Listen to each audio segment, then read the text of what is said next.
کی آواز دنیا تک پہنچانے کے لیے MRF TV کرناٹکا کو سبسکرائب کرنا نہ بھولیں، بیل آئیکن کو ضرور دبائیں تاکہ ہماری ویڈیو آپ تک بآسانی بر وقت پہنچ سکیں۔ ناظرین، آپ کی خدمت میں آداب عرض ہے۔ ہم ہیں آپ کے میزبان زین العابدین، باگل کوٹ، کرناٹکا، انڈیا سے۔ بول کے سچ زندہ ہے اب تک کے دوسرے ایپیسوڈ میں آپ کا سواگت ہے۔ دنیا کے بڑے ممالک میں ایک ملک بھارت بھی ہے۔ بھارت کو آزاد ہوئے 75 سال ہو چکے ہیں، مگر ہمارا ملک دیگر ممالک کے مقابلے میں بہت پیچھے ہے۔ ہم سب چاہتے ہیں کہ یہ ملک وشو گرو بنے، اور یہی سپنا حکومت بھی چاہتی ہے، مگر سپنا کیسے ساکار ہو اس جانب حکومت کی دلچسپی نظر نہیں آتی۔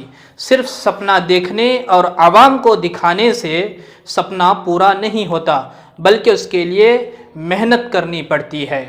آپ بخوبی جانتے ہیں موجودہ حکومت اس سپنے کو پورا کرنے میں کتنی سنجیدہ ہے۔ کوئی بھی ملک امن کے بغیر ترقی نہیں کر سکتا، اور امن انصاف کے بغیر ممکن نہیں ہے۔ اس ملک کی موجودہ صورتحال کچھ اس طرح ہے۔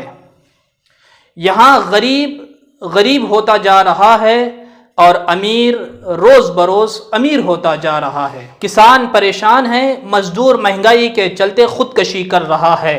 یہاں کے کمزور طبقات تعلیم سے محروم کیے جا رہے ہیں۔ تعلیم یافتہ نوجوان پکوڑے تلنے پر مجبور ہیں۔ مسلمانوں کو خاص طور پر نشانہ بنایا جا رہا ہے۔ کبھی گائے کے نام پر قتل کیا جاتا ہے، کبھی لو جہاد کے نام پر مسلمانوں کو بدنام کرنے کی گھناؤنی سازش کی جاتی ہے، کبھی مسلمانوں کو حجاب کے نام پر تعلیم سے محروم کرنے کی کوشش کی جاتی ہے، کبھی نوجوانوں کو ماب لنچنگ کا شکار بنایا جاتا ہے۔ ایک دو زخم نہیں، سارا جسم چھلنی ہے، درد بیچارہ پریشان ہے، کہاں سے اٹھے۔ ناظرین، حکومت کے اس ظالمانہ رویے سے انصاف پسند عوام تنگ آ چکی ہے، مگر حکومت اس کے باوجود سب کا ساتھ، سب کا وکاس، سب کا وشواس کا نعرہ لگا رہی ہے۔ دامن پہ کوئی چھینٹ نہ خنجر پہ کوئی داغ، تم قتل کرو ہو کہ کرامات کرو ہو۔ اب حکومت کو چاہیے کہ اپنے کھوکھلے نعروں کا سنجیدگی سے جائزہ لیں۔ وکاس کہاں تک ہو رہا ہے؟ سب کا ساتھ دینے کا کیا مطلب ہے؟ کیا ظالموں قاتلوں کو پناہ دی جائے گی یا مظلوموں کی فریاد سنی جائے گی؟ سب کا وشواس کا نعرہ بھی پوری طرح جھوٹا ثابت ہوا ہے۔ آپ نے اس دعوے کی دھجیاں اڑائی ہیں، اس کے باوجود وشو گرو بننے کا خواب دیکھا جا رہا ہے۔ شرم تم کو مگر نہیں آتی۔ ناظرین، مسائل کیسے بھی ہوں تا قیامت رہ نہیں سکتے۔ یہ ظالم ظلم کی بن کر علامت رہ نہیں سکتے۔ وہ جن کا عزم ہے ہمیں چین سے جینے نہیں دیں گے، وہ جان لے کے خود بھی سلامت رہ نہیں سکتے۔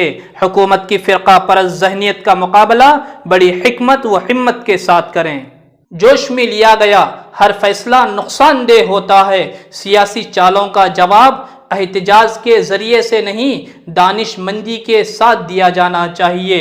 خود کو بے قابو کر لینا یہ اچھے نتائج مرتب نہیں کرتا۔